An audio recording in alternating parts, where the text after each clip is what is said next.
Olá, seja muito bem-vindo. Mais uma vez, é um grande prazer estar em sua companhia. E a partir de agora, você fica por dentro das informações do Brasil e do mundo.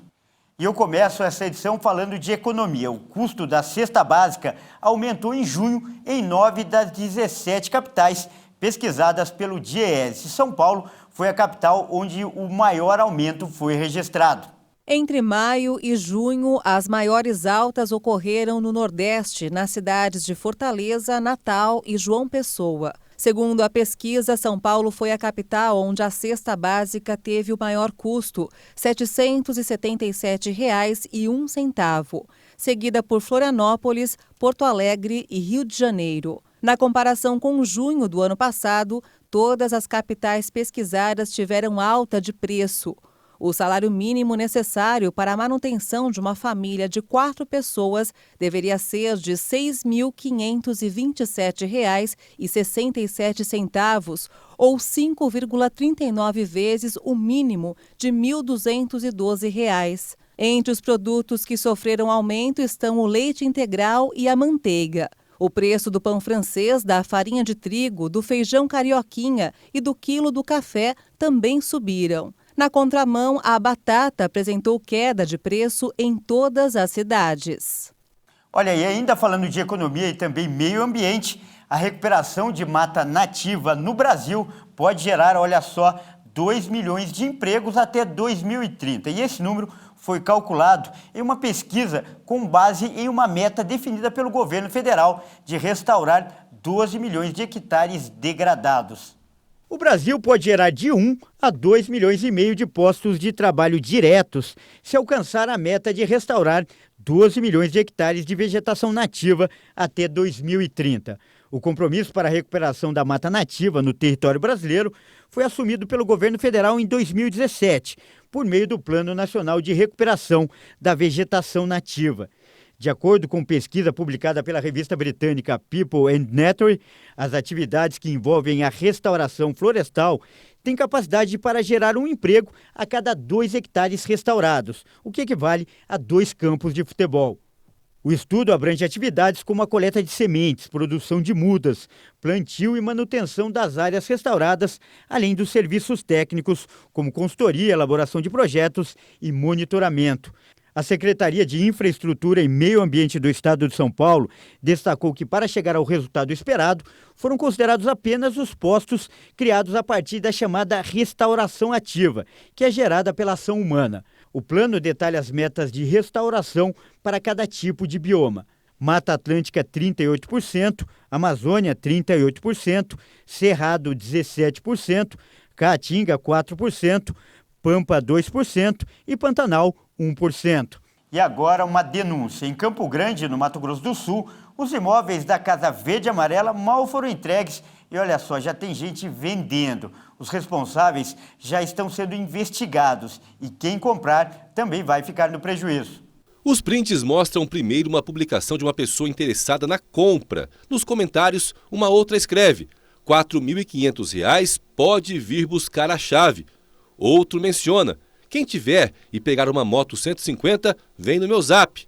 E na sequência: acabei de ganhar, faço 5 mil, me ligue, preciso do dinheiro.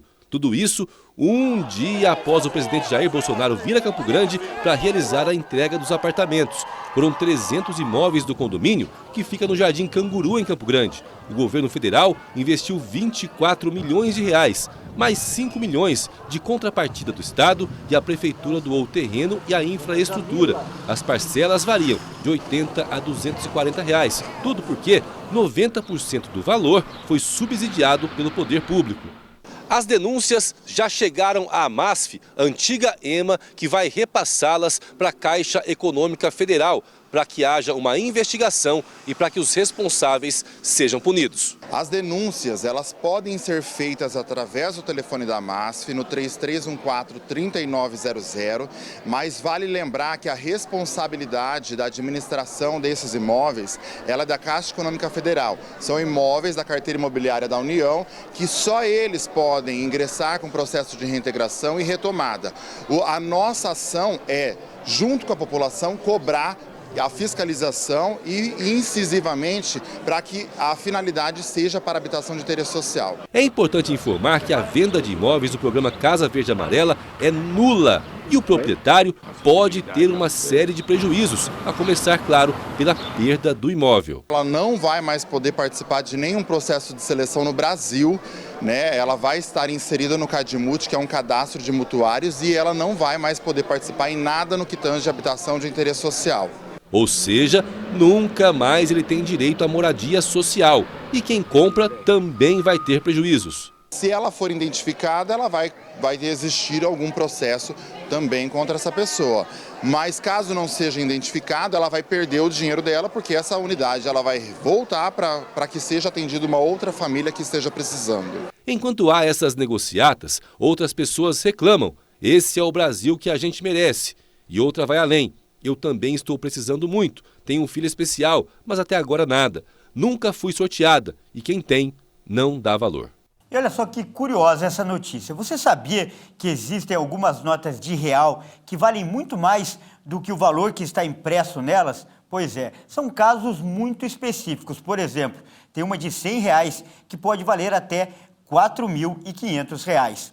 De acordo com colecionadores e especialistas nesta arte, chamada numismática, os motivos que fazem o preço de uma nota ser maior do que ela apresenta são a raridade, a conservação e possíveis erros de impressão. Para saber o valor da cédula, é preciso observar primeiramente a sua tiragem. Uma nota comum chega a ter de 30 milhões a 100 milhões de exemplares. Então, um modelo com uma tiragem baixa vai automaticamente ter um valor elevado na coleção, porque vai ser mais difícil de encontrar, como, por exemplo, a cédula de R$5, em que a série começa com CJ, com a assinatura do ministro Henrique Meirelles e do presidente do Banco Central, Alexandre Tombini, que teve em torno de 400 mil unidades impressas. Seu custo foi de cerca de R$300. Já uma nota de 20 pode ser vendida por até R$400.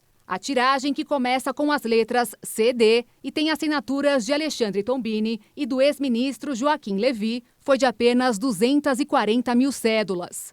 Quanto à qualidade e conservação, se a nota está do jeito que saiu do banco, chamada de flor de estampa, vai receber o valor máximo. E as cédulas e moedas com erro de impressão se tornam ainda mais valiosas. Por exemplo, a nota de R$100, que vale até R$4.500, foi impressa sem a frase "Deus seja louvado", na época assinada pelo então ministro Rubens Recupero e pelo presidente do Banco Central, Pedro Malan. Já a moeda de R$1, comprada por até R$8.000, é uma moeda bifacial, ou seja, tem a mesma estampa dos dois lados, como a da edição comemorativa dos Jogos Olímpicos do Rio de Janeiro.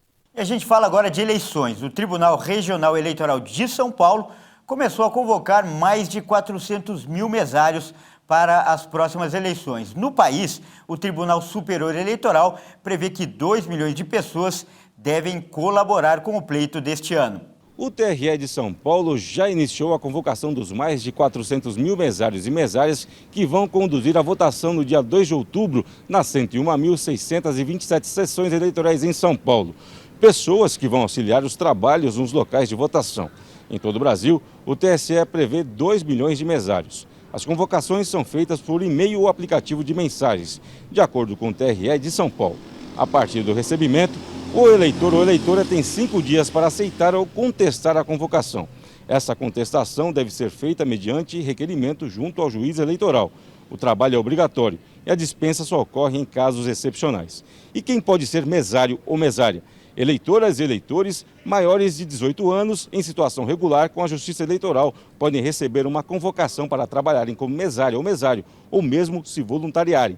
Quem trabalha como mesário ou mesária tem direito a 2 dias de folga para cada dia trabalhado e também para cada dia de treinamento em emprego público ou privado. O mesário ganha auxílio alimentação no valor de R$ 45 por turno de votação, além de ter preferência no desempate em concursos públicos que tenham essa previsão no edital.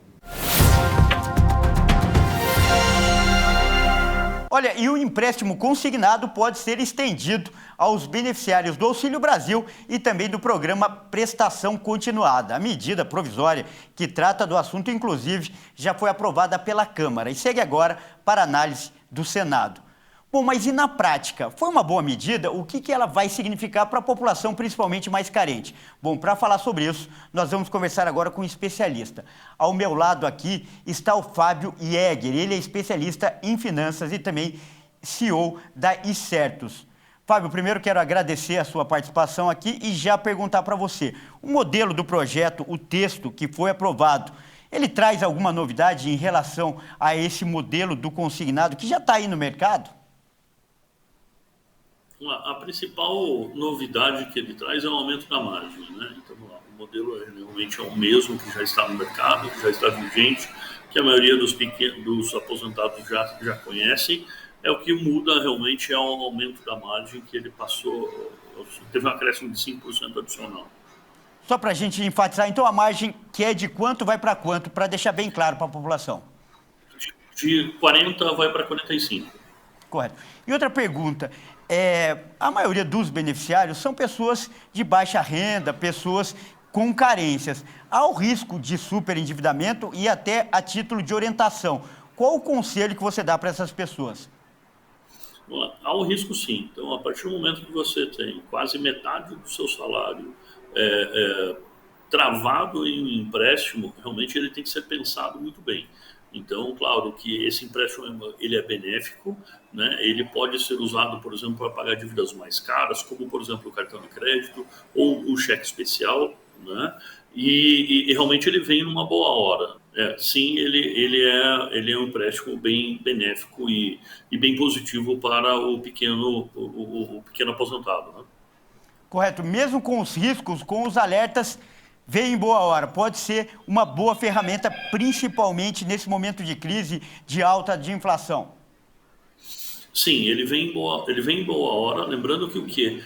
Para que você tem que entender para que você quer esse empréstimo. Se for para você realmente pagar uma dívida mais alta, beleza, legal, ele é muito bom.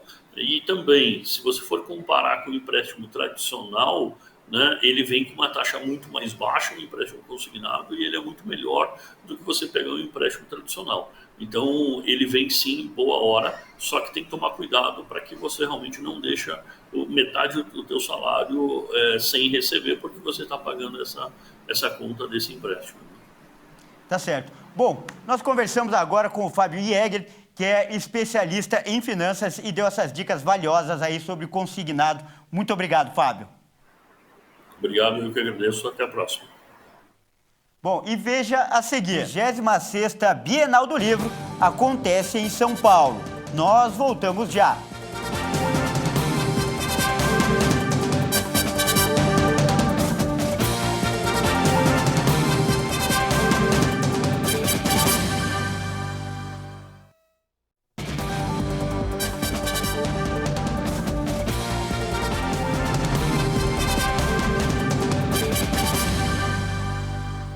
Mais uma vez, seja muito bem-vindo e nós estamos de volta agora com o segundo bloco.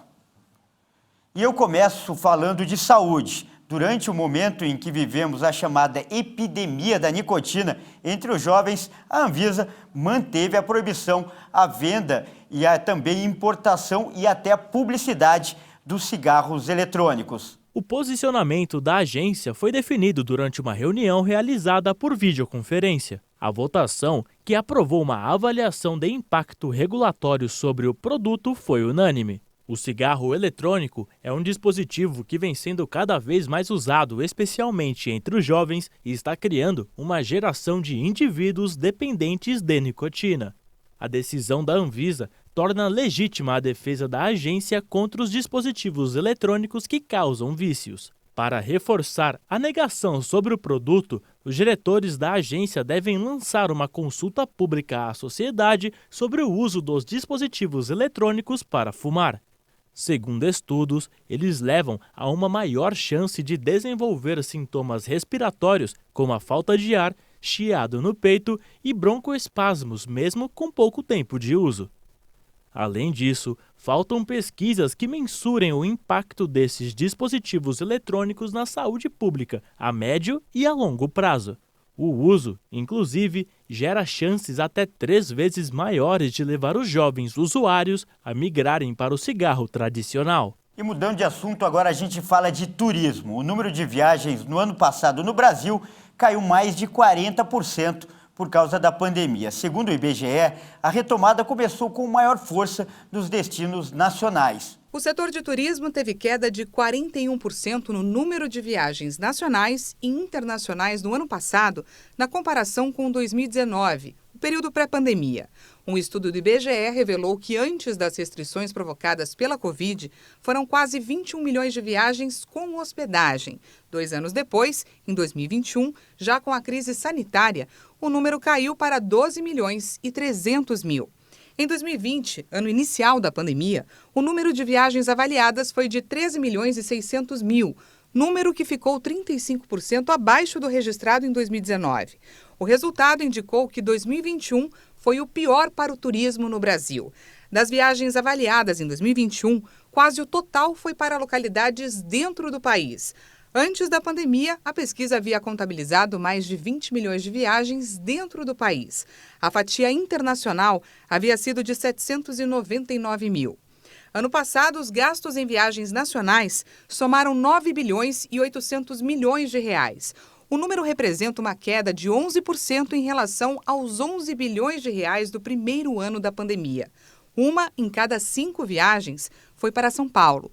A pesquisa também apontou que cerca de 57% das viagens do ano passado foram realizadas em carros particulares, 12,5% em ônibus de linha e 10% em aviões. E olha só, o Balé Manguinhos, importante instituição da comunidade que leva o mesmo nome no Rio de Janeiro, corre o risco de encerrar as atividades até o final do ano. E o motivo é a falta de verbas. O futuro duvidoso do projeto, que oferece aulas gratuitas de dança para mais de 410 alunos e que possui mais de 700 pessoas na lista de espera, é motivo de preocupação para dezenas de famílias. E a nossa maior missão é que eles saiam daqui cidadãos, né?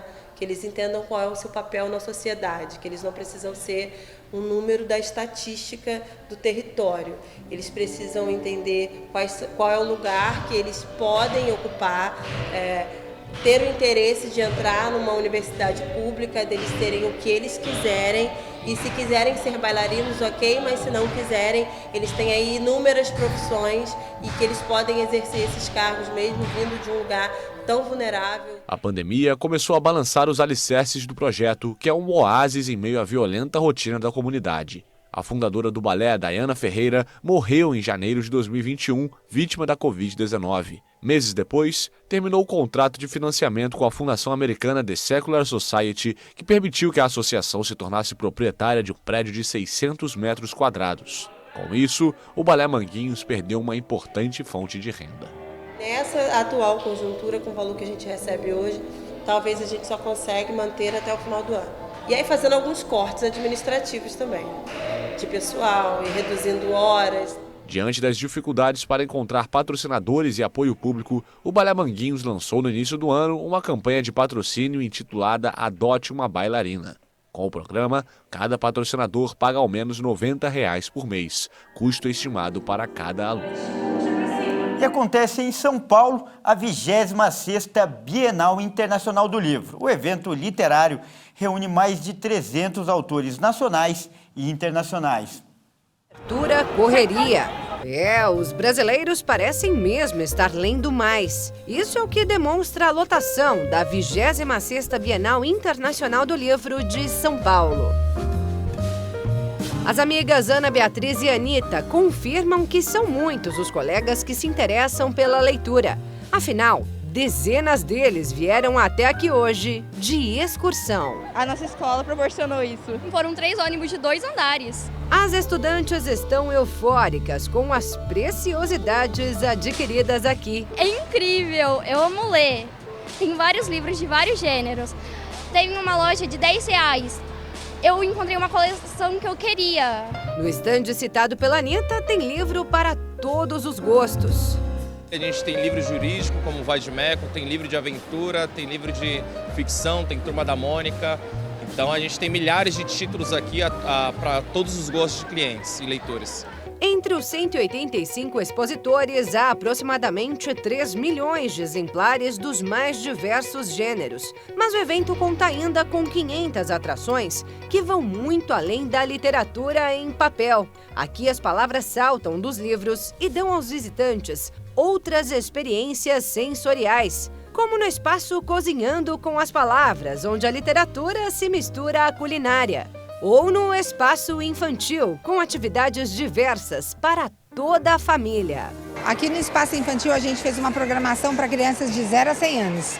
Então a gente tem de hora em hora atividades com encontro com autores, contações de histórias, debates, painéis voltados para as crianças, para o diálogo entre as crianças.